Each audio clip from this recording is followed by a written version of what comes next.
para basahin. Okay, but anyway, salamat po sa awitin po yun. And I pray ay naging blessing po ang insight po ng mga awit. Alam niyo, mga awit pa lang, pag talagang huwag nyo lang papakinggan, kundi talagang nanamdamin ninyo yung insight. Mag-bless ka na eh. Di ba mga kalit? Tama ko ba? Pero, of course, ang pinaka-main, ano po natin, walang iba kundi ang salita ng Panginoon. Amen? Ito yung ating pagkain. Tama? Yung mga yan ay preparation lang yan, mga kapatid. Kumbaga, nagtututungan ng masarap na ulam. Amoy na amoy mo na talagang ang bango, ang sarap. Talagang hindi ka na makapag-excite kainin. Tama? Ganun din yun. Habang nakikinig ka pala ng awit, hindi ka na makapag-excite na makapag-inig at makapag-aral ng salita ng Panginoon. Amen? Alright, so ngayong umaga, okay, so yung mga wala po kanina sa Sunday School, I encourage everyone, tawag dito, umattend po kayo ng Sunday School para makasama po kayo sa aming pong lesson, makasunod po kayo, because we will study about Christian home. Amen? Pinag-uusapan po namin yung patungkol po sa pamilya o yung tinatawag na ang Christian tahanan. Amen?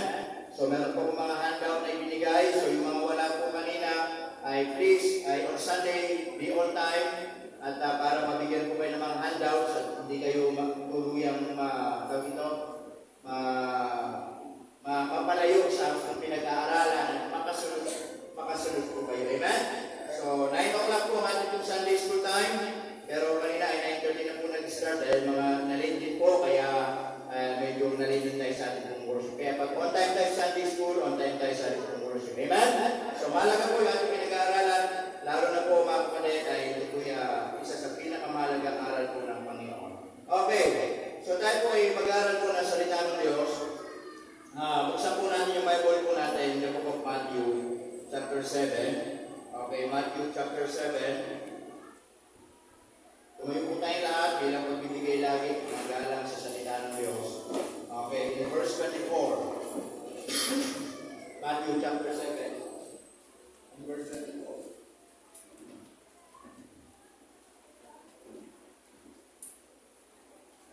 Okay, nakita nyo na. Sabi ng Bible dyan in verse 24. Matthew chapter 7. Sabi po diyan, therefore, whosoever heareth these sayings of mine, and doeth them, I will liken him unto a wise man, which built his house upon a rock. And the rain descended, and the floods came, and the winds blew, and beat upon that house, and it fell not, for it was founded upon a rock. In verse 26, and everyone that heareth these sayings of mine, and doeth them not, shall be likened unto a foolish man, which built his house upon the sand. And the rain descended, and the floods came, and the winds blew, and beat upon that house, and it fell, and great was the fall of it. Tayo po muna yung manalangin. Let's pray. Dakilang Diyos, salamat po na marami sa umagang ito. Salamat po sa privilege na makapag-aral kami ng mga salita po. Tulungan niyo po kami, and may you please, Lord, speak to us, and this message, it should be a reminder sa Panginoon sa bawat isa po sa amin na kami lagi na magtiwala at lalo na sa Christian family ay maging matatag po kami. Salamat po sa pangalan na Jesus. Amen. May natin po si Merong dalawang tao, merong dalawang magkaibigan. Ang trabaho po nila, sila po ay namamangka. Okay, namamangka po sila.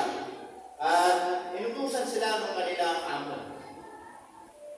Ang sabi ng amo nila, pumunta kayo doon sa bayan. Okay? Pumunta kayo doon sa bayan at i-attend ninyo itong mga mahalagang gamit ko. Ang sabi nung boss po nila. And then, dahil tawid-dagat pa yun, halimbawa, pupunta ka ng Colillo. Saan ba yung sakayan kasi? Yung sa may Panukulan, di ba? Infanta. Punta ka ng Panukulan sa Quezon.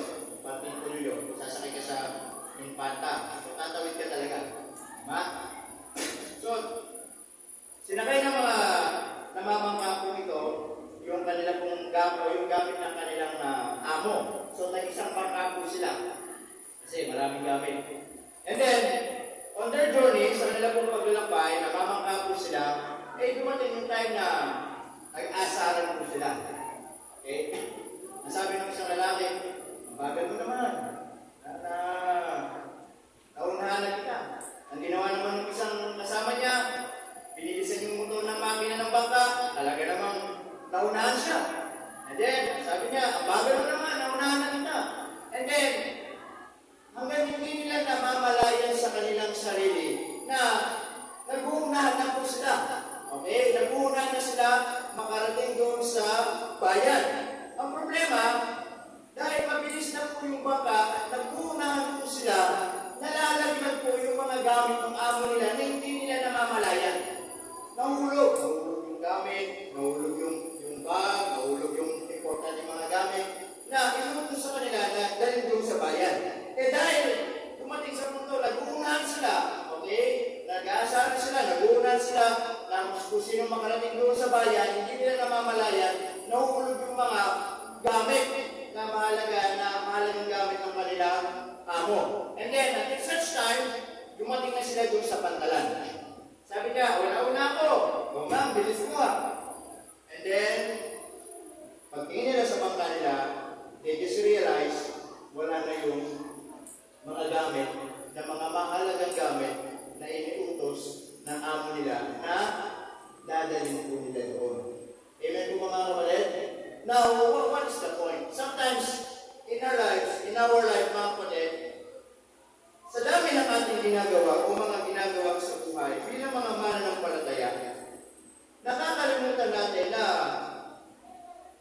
meron palang mga mahalagang bagay sa buhay natin na napapabayaan natin. Amen mga kapatid? Meron palang mga mahalagang bagay sa buhay natin na hindi natin namamalayan, hindi natin nabibigyan ng importansya. Na hindi natin nabibigyan po ng pansin. You know what is that? Yung pamilya po natin. Amen po mga ulit? That sometimes, because of our business in our life, because of our, yung mga ginagawa natin sa buhay, and yet, nakakalimutan natin, yes, nakakarating tayo doon sa finish line ng buhay natin. Nakakarating tayo doon sa mga goal natin sa buhay natin. Naabot natin yung mga bagay na pinapangarap natin sa buhay natin. And yet, nakakalimutan natin, mga kapatid, na meron palang mga mahalagang bagay sa buhay natin na hindi natin nabibigyan ng halaga. Amen po ba? At yun po yung ating pong pamilya. Amen mga kapatid? Sa Sunday School, ito po yung ating pinag-uusapan patungkol po sa Kristiyanong tahanan. Amen? Ang Diyos po, hindi lang tayo pinagkatiwala ng pamilya. Ang Diyos po, pinagkatiwala tayo Kristiyanong pamilya. Amen? At bilang mananampalataya, kung meron po tayong isang bagay na huwag natin papabayaan sa buhay natin, na huwag natin ipagpapalit na ng mga bagay sa buhay natin, yun po yung pamilya po natin. Amen mga kapatid?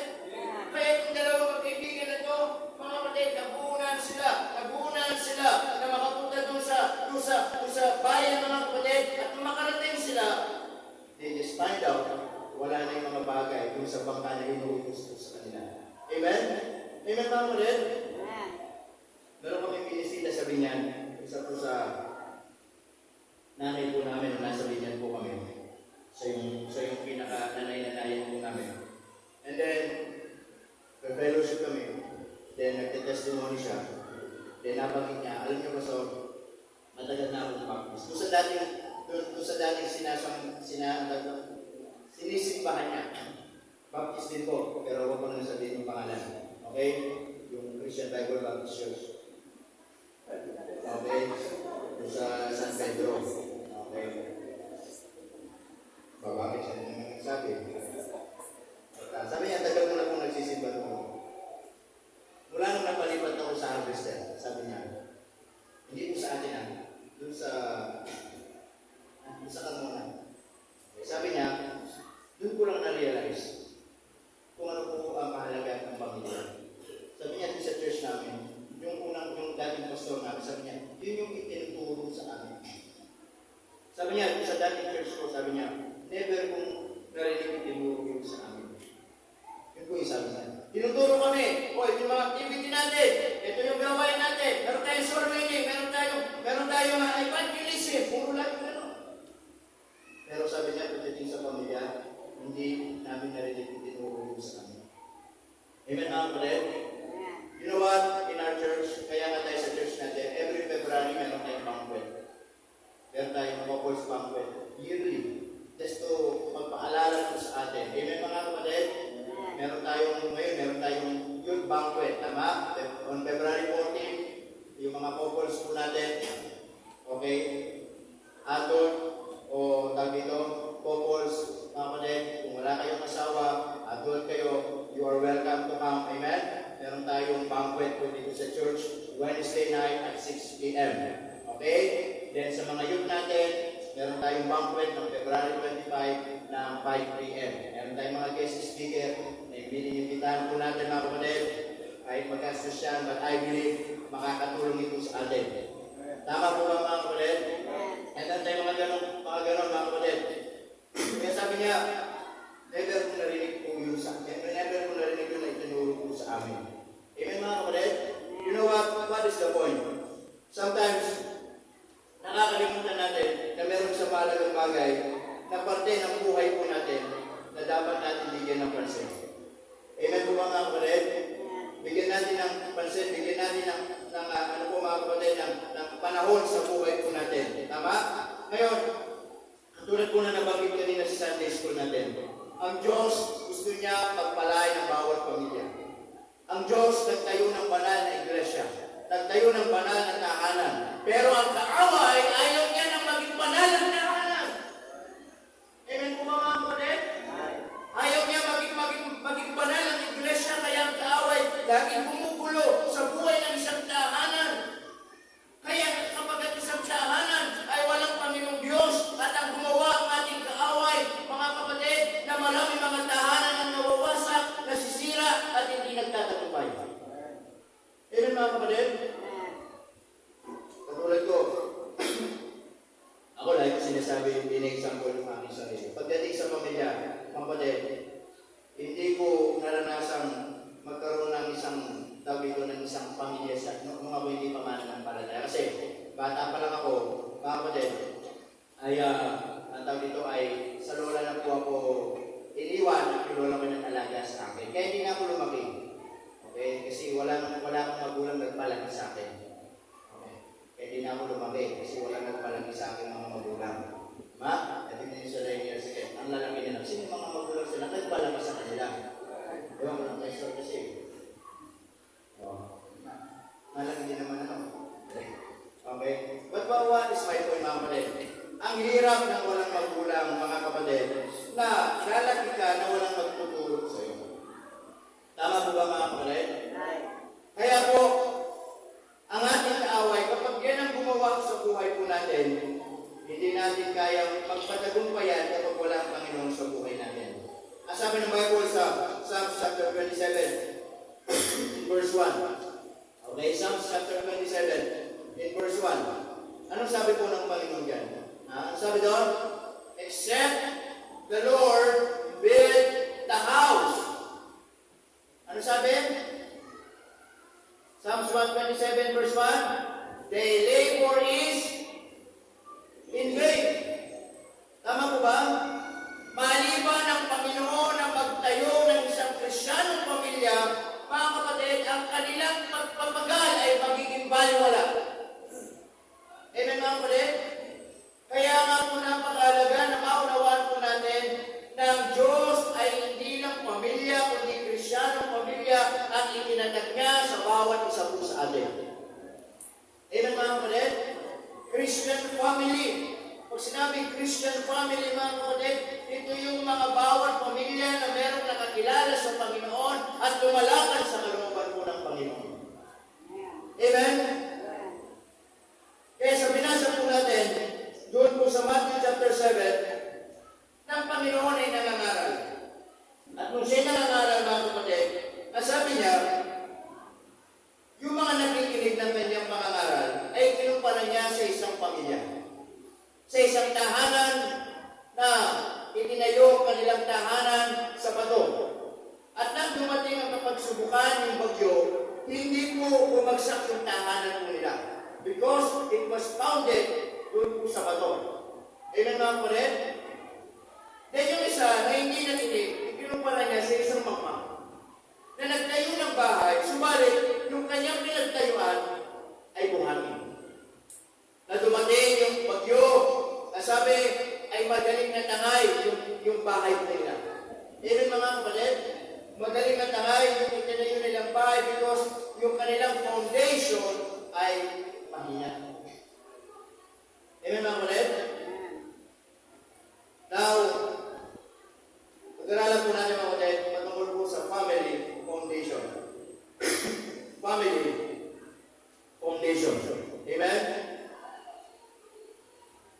Na napakahalaga na maintindihan natin kung saan nakapundasyon yung pamilya po natin. Tama?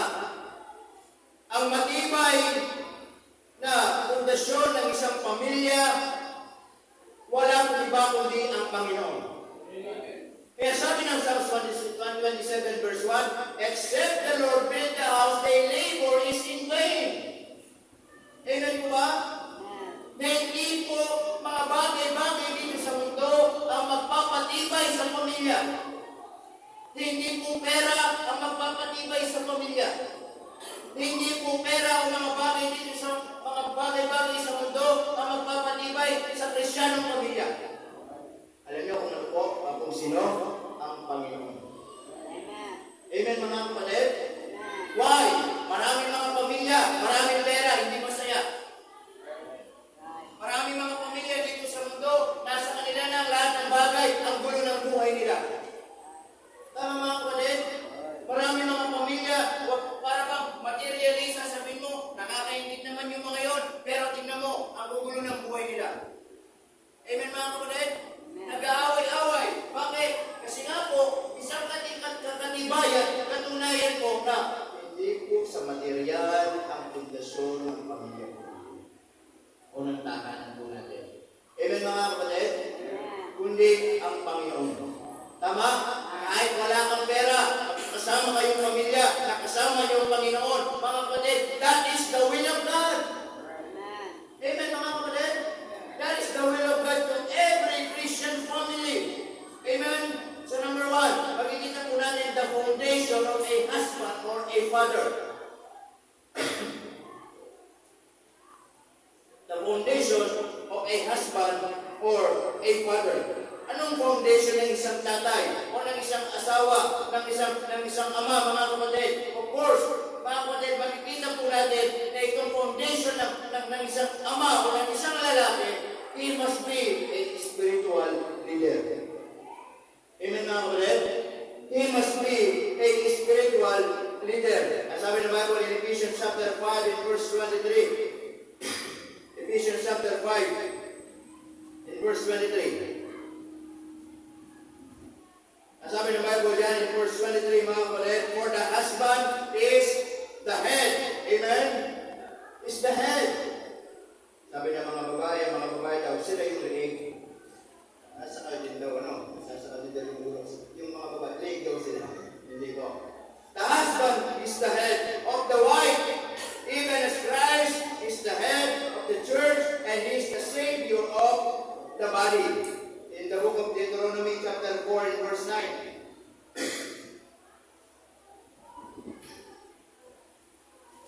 Deuteronomy chapter 4 in verse 9. Ang sabi dyan,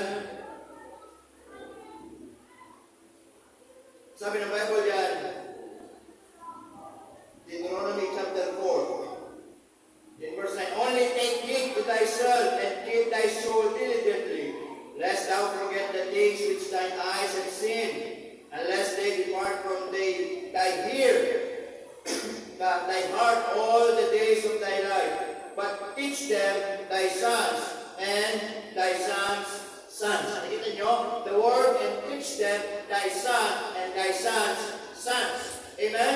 Na tinuturo doon, mga kapatid, yung foundation ng isang lalaki, he must be a spiritual leader. Sabi ng Bible in 1 Timothy chapter 3 and verse 5. Amen? 1 Timothy chapter 3, verse 5. In First Timothy chapter 3, verse 5. Ano sabi diyan mga kapatid? For if a man, look at the word. For if a man, ano sabi doon?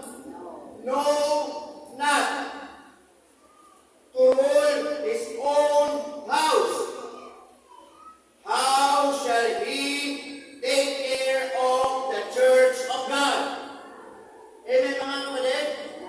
Naiintindihan niyo mga kapatid?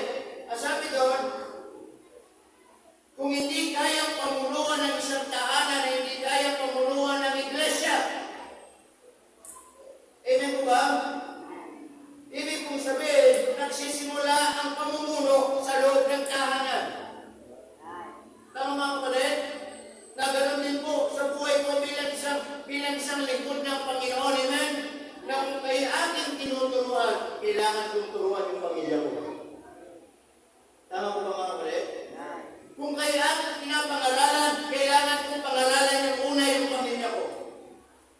Kung kayo pinapakain ko ng salita ng Diyos, kailangan kong unang pakainin ng salita ng Diyos ang pamilya ko.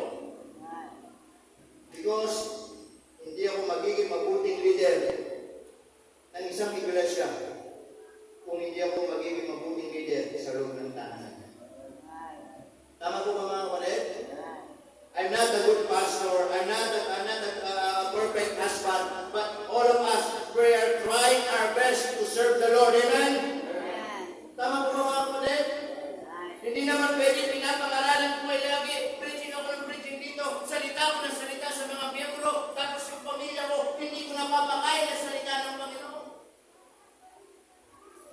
Yan po ba mga kapatid? Kaya kami, bago matulog, meron kaming devotion. Tama? Bago matulog, tapos kumain, maghilamos.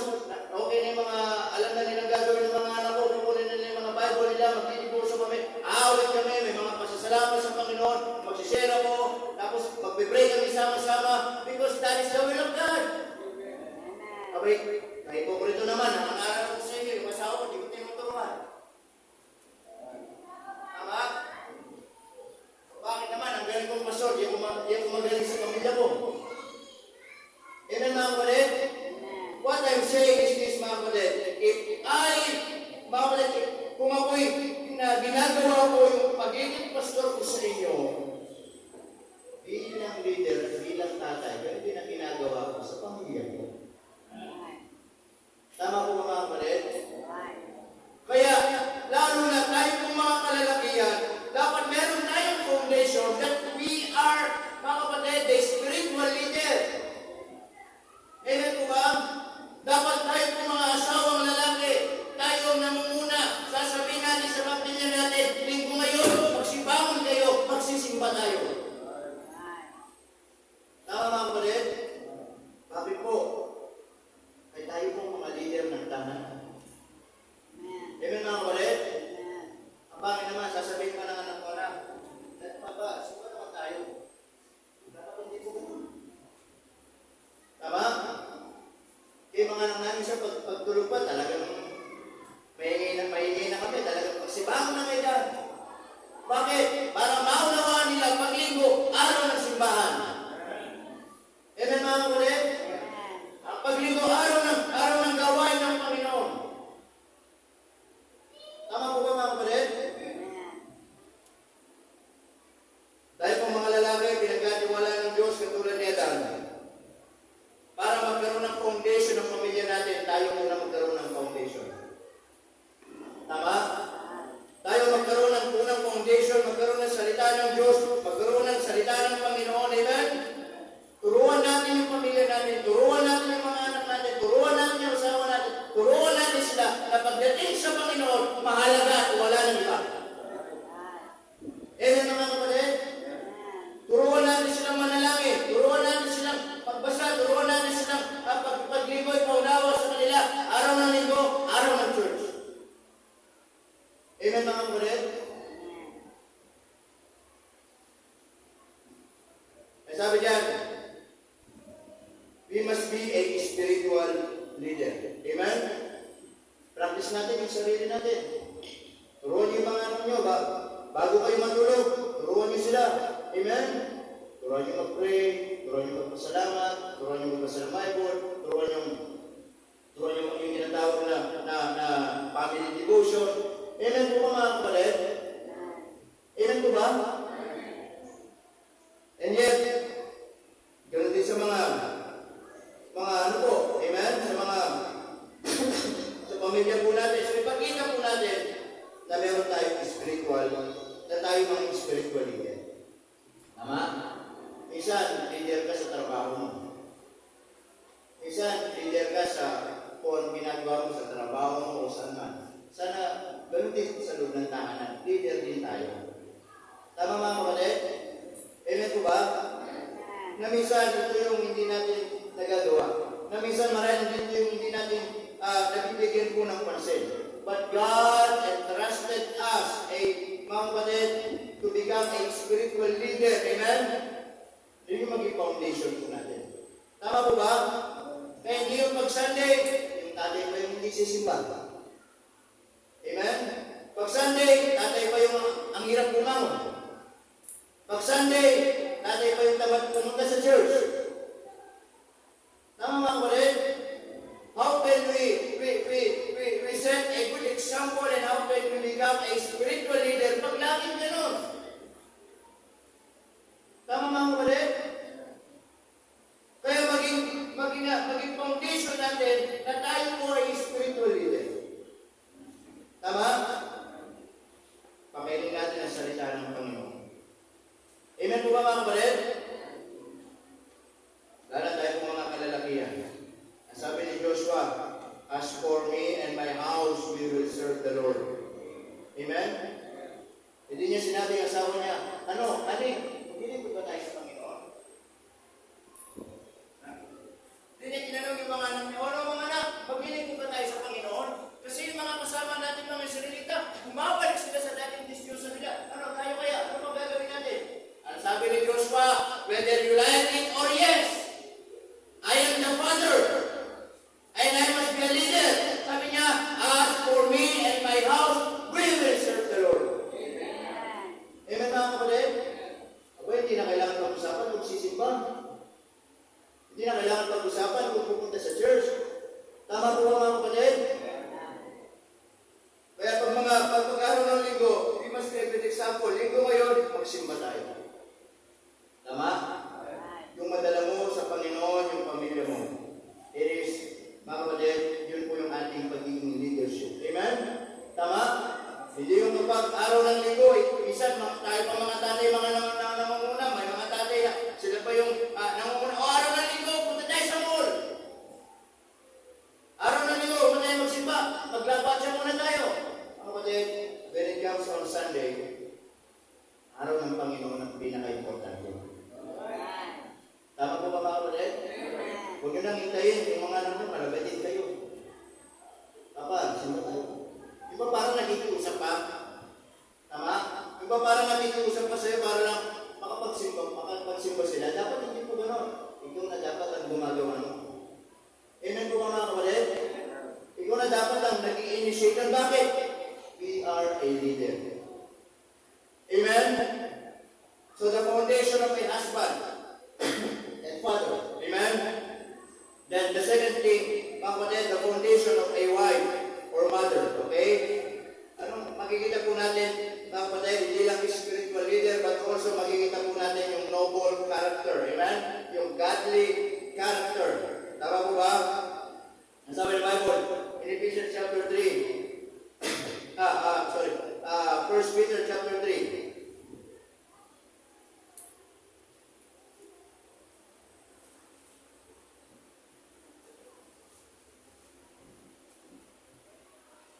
Okay, 1 Peter chapter 3. In verse 1 to 4. Ang sabi ng Bible yan mga kapatid, in 1 Peter chapter 3, verse 1. Ito yung chapter 3 ko. Ayun. Ang sabi diyan, likewise, ye wives, amen, be in subjection to your own husbands, that if any obey not the word, they also may without the word, may be won by the conversation of the wives, while they behold your chaste conversation coupled with fear. Ang sabi doon, whose adorning, let it not be that outward adorning or planting the hair, plaiting the hair and of wearing a gold or a putting on of apparel. Anong tinuturo dito, mga kapatid? That the woman should be a good example. Should be a godly example. Amen, mga kapatid? Pero sa nanay, tinuturuan niya yung anak niya. Mula bata. Tinuturuan niya kapag kapag may binibigay dito sa kanyang anak, ang sasabihin ng anak, thank you. Amen? So, sabi niya, pag binibigyan ka, sasabihin mo, thank you. Then one day, ang kapatid, binigyan siya ng baso ng tubig ng kanyang nanay. Binigyan siya. Ang sabi ng nanay, anak, anong sasabihin mo? Ang sabi ng anak niya, cheers. You know what? Sometimes we should be a good example, not just in word, but in acting. Amen? Tinuro niya anak niya, sabi niya, anak, pag may magbibigay sa'yo, sabihin mo, thank you. Then, sinubukan niya, anak, bibigyan kita ng tubig, at sabihin mo, cheers. Bakit? Baka nakikita sa nanay niya. Amen po mga kapatid? So all of us, we should be a good example. Tama? The way we act, especially mothers, the way we dress. Amen po ba mga kapatid? Pag mag-spaghetti ka, makita mo na po, mag-spaghetti din. Tama po ba mga kapatid? We should be a good role model to them. Amen? So we must take care of them. Kaya salamat po sa mga nanay. Tama? Sa mga nanay na talaga namang nag-aalaga sa mga anak po natin. Amen? Yung mga yan, 24/7, mga kapatid, ay walang sweldo yan, pero ito mo, yung pag-aasikaso nila sa loob ng tahanan. Amen mga kapatid? Yan ang kingdom nila eh, yung loob ng bahay. Tama? Tapos sila lang yung may third eye. Diba? Bakit? Kasi pag dumaan si husband, dumaan yung mga anak, wala sila nakitang kalat. Pag dumaan si mother, nakita niya, may kalat dito ah. Pagkita mo siya lang may third eye. Kakay ba yun, di ba? Ang problema, lagi may kalat. Tama? Madalas nabili niyo sa bahay, mahulog asawang babae. Tama? Ang madalas magkalat, mga anak at asawang lalaki.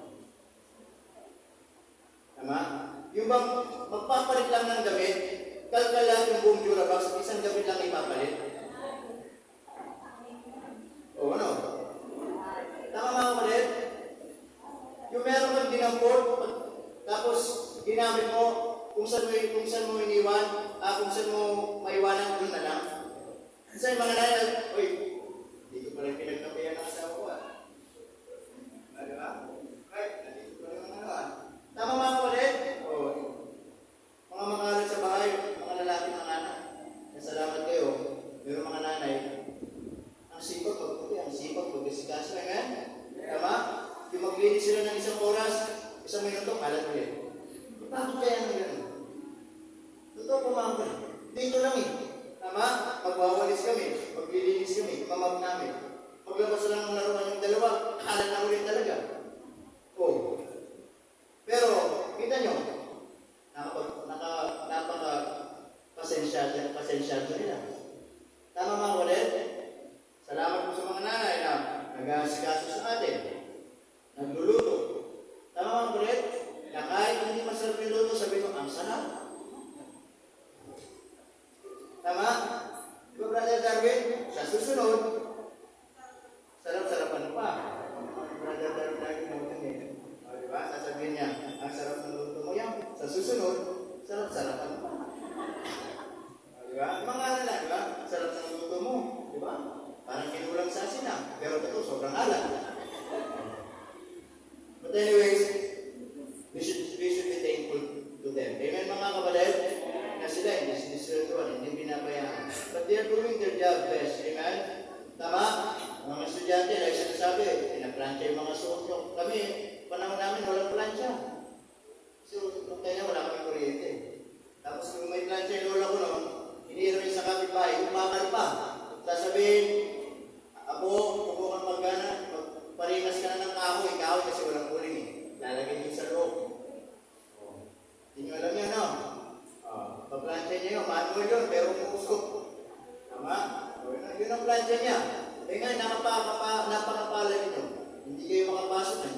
alam nila kung kulang. Pag inutusan mo, bumalik wala na sa ulit. Ganun katalino ng mga bata ngayon. Di ba? Tama ba mga kulit? Hindi yung baho. Ay, kulang pa muna ganun. Pag inutusan mo, pagbalik, ano ka na sa ay, wala na sa ulit. Di ba? Ganun sila kagaling. Ganun sila kagulang. Tama? But what is the kuna ulit? Of course, yung foundation ng family, salamat po sa mga nanay. Amen?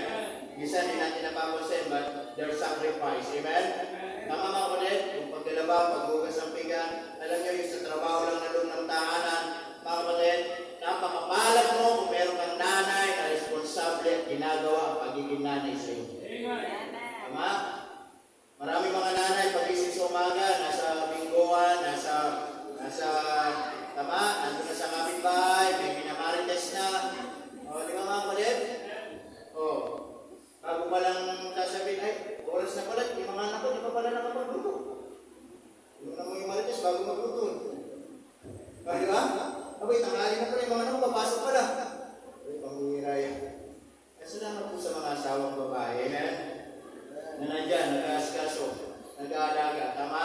Na kahit hindi binabayaran o ano man. Amen mga kulit?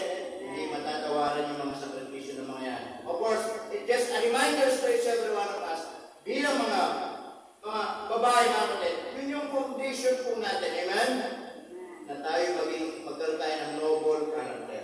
You should be a good role model. Amen po ba mga kulit? You should be a good role model, a good example. You must be setting a good example sa ating pong mga anak. Amen? Number 3. The foundation of the blessed children. Amen mga kulit? Of course, sabi ng Bible in Psalms chapter 27 in verse 5. Psalms chapter 27 in verse 5.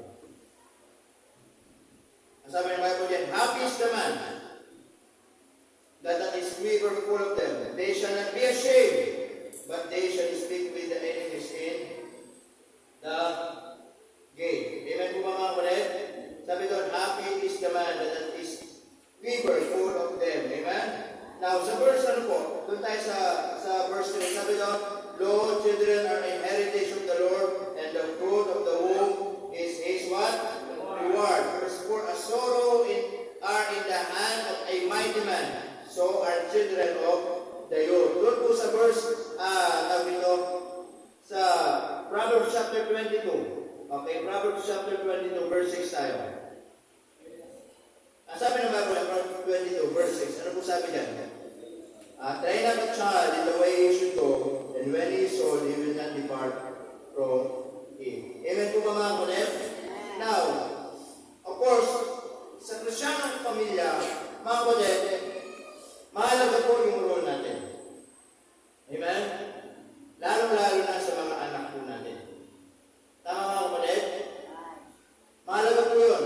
At kaya sabi ng Bible doon, train up a child. Amen?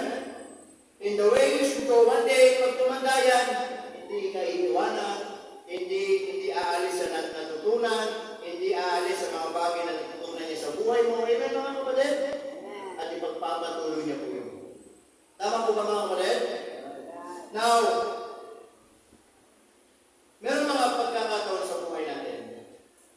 Okay, lalo dito sa church natin. Tama? Meron mga bata tayo dito, yung mga magulang nila hindi Kristiyano. Well, listen to this. Mga kapatid, you should be thankful that God gave them to you. Amen? Na hindi ibig sabihin, hindi sila Kristiyano, ay hindi ka na magpasalamat sa buhay ko nila. Amen? Ano sabi ng Bible in the book of Acts? Sabi doon, mga kapatid, sabi nung Philippian jailer, ano sabi niya sa kay Paul, Pablo, and Silas? What? Must I do to be saved? Ano sabi? Believe in the Lord Jesus Christ. Ano masunod? And thy house. It means, tumutukoy po yun kung sino ang unang nakakilala sa Panginoon sa isang pamilya, ikaw yung gagawin ng Diyos para ma-share sila at makapakinig ng kaligtasan. Tama? So that is a challenge to you. Amen? Na kung saan one day, you pray to the Lord, your unbeliever parents, sila makakilala sa Panginoon. Amen? And if they are not setting a good example to your life, buhay nila. Tama mga kapatid? Because if they are not Christian, and now you are a Christian, ikaw ngayon ang mag-set ng example sa buhay ng mga magulang mo na kung saan ipakita mo na ito ang binago ng Panginoon. Tama mga kapatid? Kaya nga minsan, ang problema, ang hirap ulitin ng mga unbeliever parents natin because na nangyayari mga kapatid, hindi nakikita yung pagbabago sa buhay natin. Tama? Kaya minsan sasabihin ng mga magulang natin, sasabihin nila, ano ba naman yan? Simba-simba ka dyan, wala nagbabago sa ugali mo. Tama po ba mga kapatid? Ano ba na yan? Simba-simba naman kayo dyan, wala naman nagbabago sa inyo. Bakit na kayo magsimba? Pati simba, nadadami. That's why you should be a good example to them. Tama? You must pray for them. Amen po ba mga kapatid? You must pray for them. Amen? Now, ito yung foundation of a blessed children. Amen? Now, listen to this. Children, kung ano yung itinuro sa inyo ng mga magulang ninyo, yun yung i-cherish ninyo. Tama? Kaya lagi ko sinasabi, mas magaling ang magulang nyo kaysa sa inyo. Kahit anong pinag-aralan nyo at ano man yung abutin nyo sa buhay, wala kayong pagmamalaki sa magulang nyo. Tama mga kapatid? Wala alagay yung grado mo, wala ka namang modo. Tama po mga kapatid? What is the point? Mga kapatid, mga kaibigan, is this? Ang tingin mo, cherish mo kung ano yung natutunan mo maganda sa mga magulang mo. Because one day, ang Panginoon pagkakatiwalaan ng sariling pamilya. At sabi ka na sa Deuteronomy, teach them thy son and thy son's sons.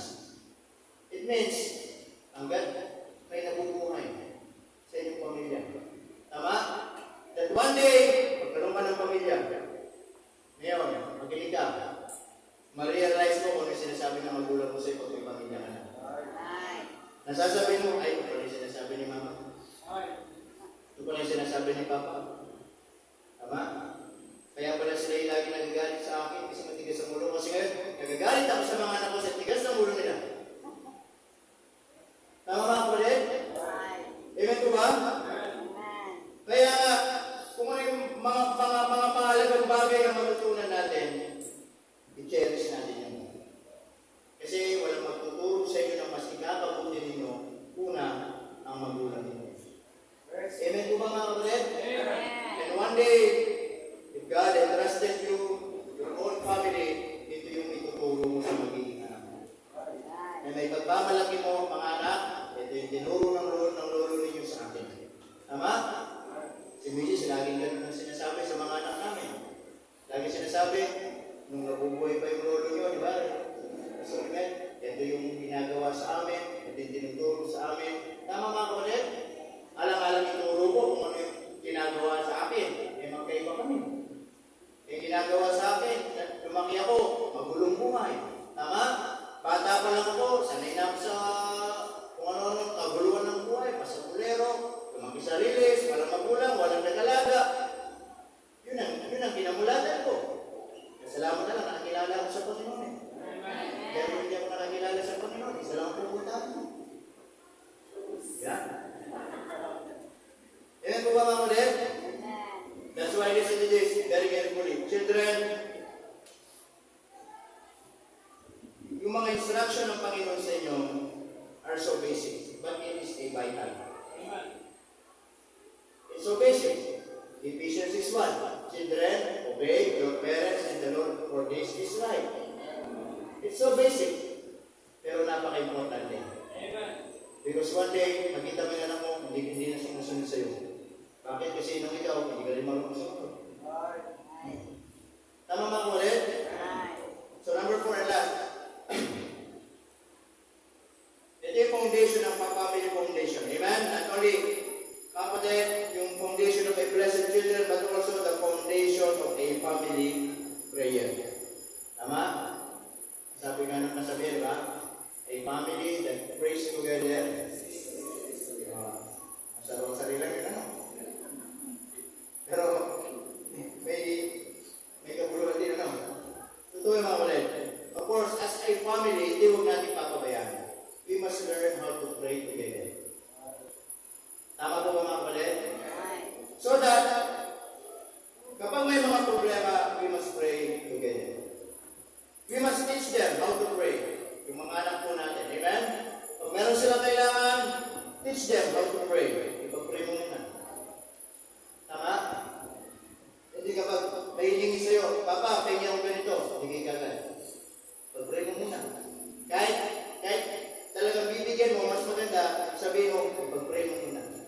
sasabihin niya, mag-pray siya.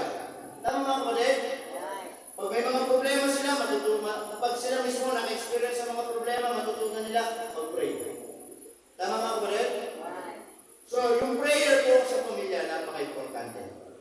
Tama? Ipag-pray natin yung relasyon natin sa bawat isa.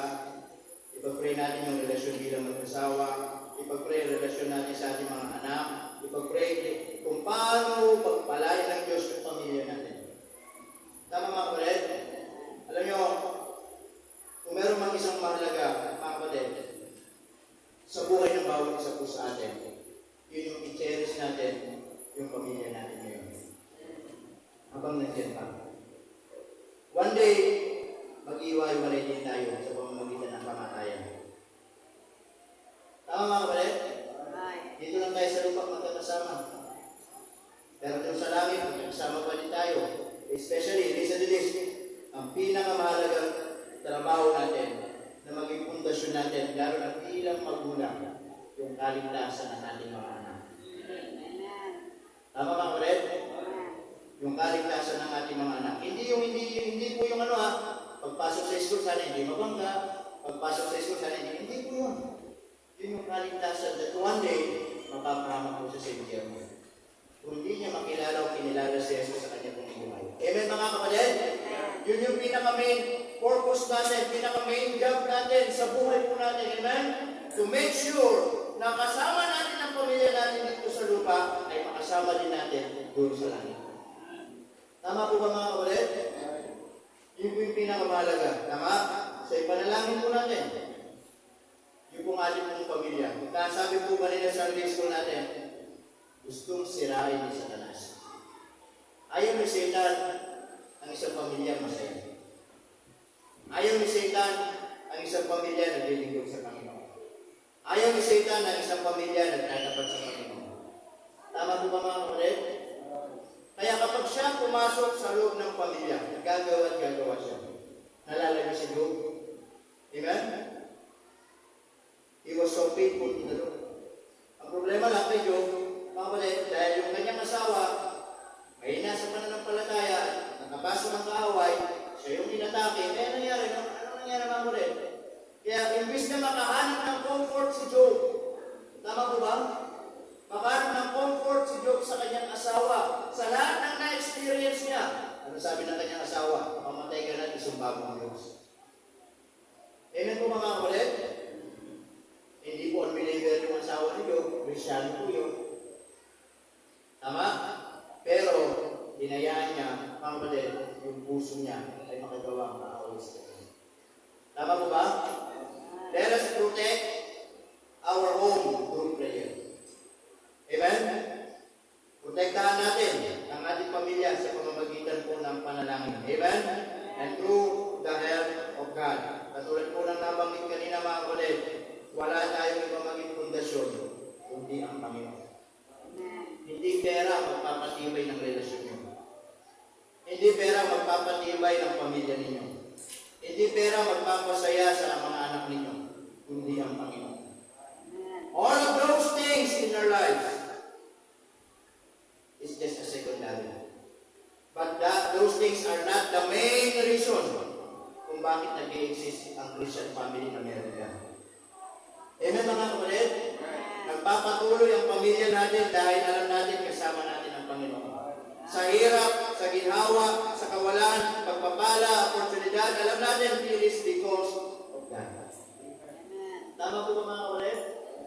Kaya ngayong umaga, kumusta po ang ating pong pamilya? As I said, katulad ng dalawang magkaibigan kanina, inutusan sila, di ba? Nadali yung mahalagang bagay ng amo nila dun sa kabilang bayan. Pero on their journey, nagunan sila. At hindi nila napapansin, nahulog ng mga mahalagang bagay. Alam nyo, inutusan tayo ng Diyos. Amen? Na makarating yung sa finish line ng buhay natin kasama ng pamilya natin. But sad to say, sometimes, nawawalan na tayo ng panahon at namimiss natin kung ano yung mahalaga sa buhay natin. Yung ating pamilya. Amen? Minsan, marami mga magulang na rin sa nila. Alam niyo, wala namang mga magulang na hindi hindi nangangarap para sa pamilya. Wala naman mga magulang hindi naman nangangarap para sa mga anak. Tama? Ako, lagi ko sinasabi lang sa dalawa kong anak, kahit anong mangyari, okay magpapastor. Discourage mo sila. Bakit? Hindi sila pwede magpastor, babae sila. Tama? Babae, bumalis na po yung mga ulit. Mga ulit, mga kaibigan. Huwag tayong papayag na masira ng kaaway kung ano yung foundation na meron po tayo. Amen, mga kapatid? Huwag natin itong papalit yung pamilya po natin. Dito sa mundo, sabi mo nga, lahat disposable. Pag nagsawa, wala na. Amen, mga kapatid? Kapag nagsawa sa mga anak, pabayaan. Tama? Kita mo yung nanay, nakariban. Yung anak, tumutulong si Kristo.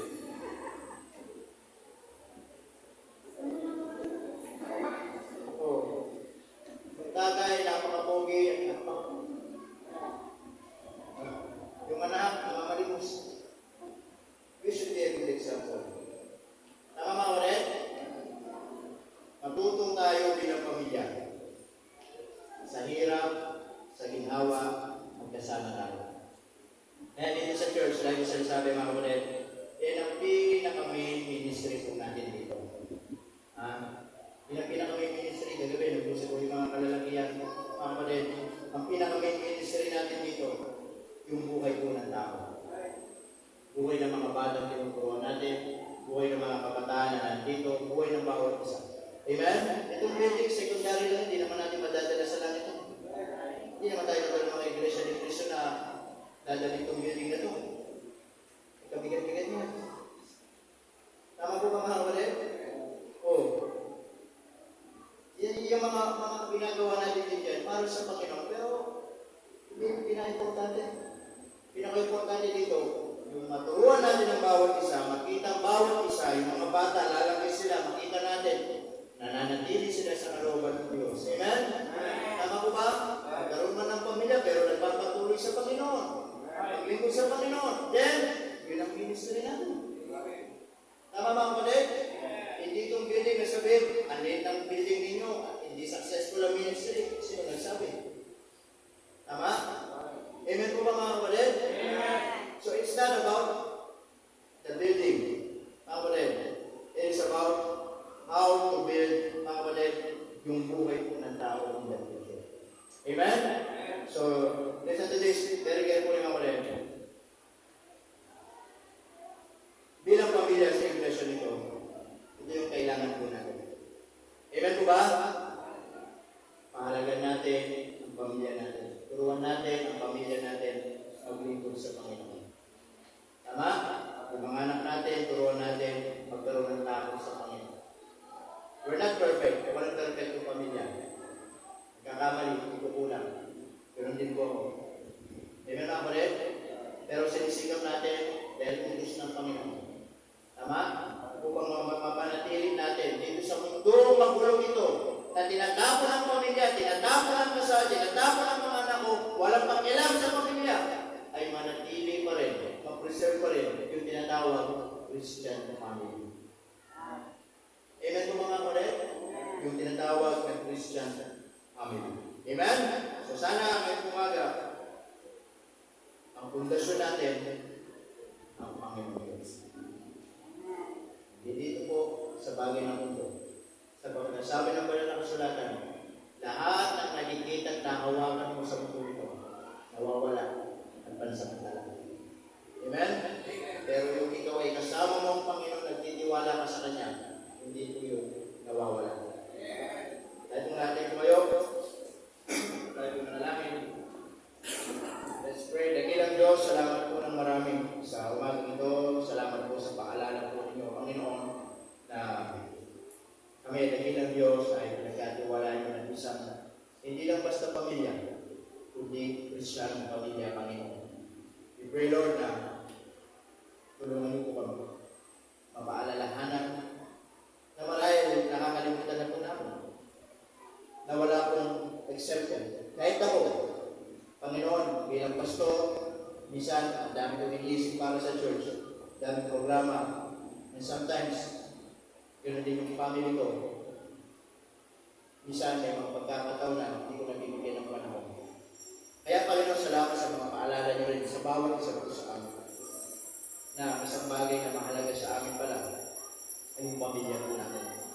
Di pahalagahan namin, pagsikapan namin, turuan namin, lalong-lalo na maging pundasyon namin ay kayo, Panginoon.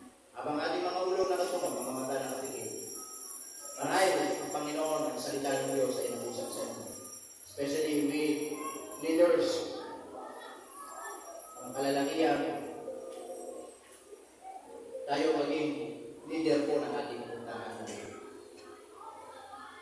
Asawang babae, we should be a good example. Ang anak, tulungan natin ang mga magulang natin para mapanatili yung Christian family natin. Yung Christian family. Na maging pundasyon ng pamilya natin ay ang Panginoong Diyos. Hindi po sa mga bagay na natatamo natin o na ibibigay natin, kundi sa Panginoong Diyos. Ang ating pamilya ay nakasalig sa salita ng Diyos. Na magulos problema. Ano man ang dumating sa buhay natin, kawalan, mga opportunity nagsasara, pangangailangan, karamdaman, o ano man, magkakasama pa rin tayo pamilya. Huwag mong ibabalik ang pamilya mo sa mga bagay na panandalian lamang. Bilang asawang lalaki, yan ang ating pananagutan sa Panginoon. And the Lord speaks to you. You may come. The altar is open. O manahal, meron pang gusto imanalangin sa Panginoon. Pray for your family. Pray for your loved ones. Pray for your wife. Pray for your children. Alam nyo, ito yung ayaw ng kaaway. Kaya maraming minsan pag-asawang nag-iwan. Maraming pamilyang nasisira. Kaya kawawa yung mga bata. Mga bata lumalaki walang magulang. Mga bata napapaliwala ng buhay. Because wala nagtuturo sa kanila ng tama. Wala nagtuturo sa kanila ng mabuti. Kaya salamat po sa Diyos. Meron tayong salita ng Panginoon. Nasalamat dito sa iglesia ito. Itinuturo kung anong makakabuti. Itinuturo kung anong makakaayos sa buhay natin. Marahil kayo mga anak, yung mga magulang nyo, hindi Krisyano. Huwag nyo silang sukuan. Pagtapat kayo, kung susukuan nyo sila, sino ka magdadala sa kanila sa Panginoon? Ipanalangin nyo sila sa Diyos. Ipakita ninyo na kung ano yung tunay na pagbabago ng Panginoon sa inyong buhay. And one day, gagawa ang Panginoon, maniwala kayo. Na minsan, marahil hindi man maganda, pero minsan, gano'n yung permissive way ng Panginoon for them to realize na meron pa ng Panginoon na kailangan nilang kilalanin sa buhay nila. Magtapat ka lang. Huwag mo silang susukuan. Ipanalangin mo sila sa Panginoon. Ipagkatiwala mo sila sa Panginoon. Mga anak, kung kayo pinagkatiwala ng isang Krisyano magulang, lalo ka magpasalamat sa Panginoon. Na yung iba ay yung panalangin ikaw, answered prayer ka na. Igalang ng mga magulang mo. Mga magulang, mahalin natin ang ating Panginoon. Ano man ang i-offer, ano man ang i-alok ng sanlibutan ito. Kung ang ating pamilya naman ay mapapabayaan natin at masisira, huwag kayong tatanggapin. Mas magtiwala ka sa Diyos. Palakihin mo lalo yung pananampalataya mo. Hindi na tinulog ang Diyos. Buhay ang Panginoon. Alam niya kung ano pinagdadaanan mo. Alam niya kung ano sitwasyon mo. At gusto ng Diyos makita yung pananampalataya mo na totoo.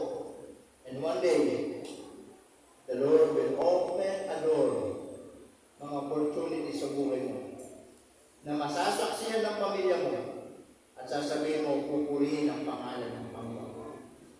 Dakilang Diyos, salamat po ng marami sa bawat pamilyang pinagkatiwala mo sa iglesia mo. Hindi kami perfecto, Panginoon. Kami lagi umaasa lamang po sa inyo na nagtitiwala, lumalapit, na nais namin, Panginoon, ay makita ang buhay namin, bawat pamilya mga anak namin na nananatili sa inyong kalooban. Salamat po, dakilang Diyos, dahil dalangin ko, pagpalain mo ang bawat pamilya pinagkatiwala mo sa iglesia mo. Na ito po yung main ministry ng iglesia nito, Panginoon. Not just building a building, but building a lives. A lives na kung saan ay lumalakad sa iyong kalooban. Salamat po ng marami, Panginoon. Pinupuri ka namin sa pangalan ni Jesus. Amen and amen. Praise the Lord. You may now take your seats. Okay. So, tuloy-tuloy po tayo.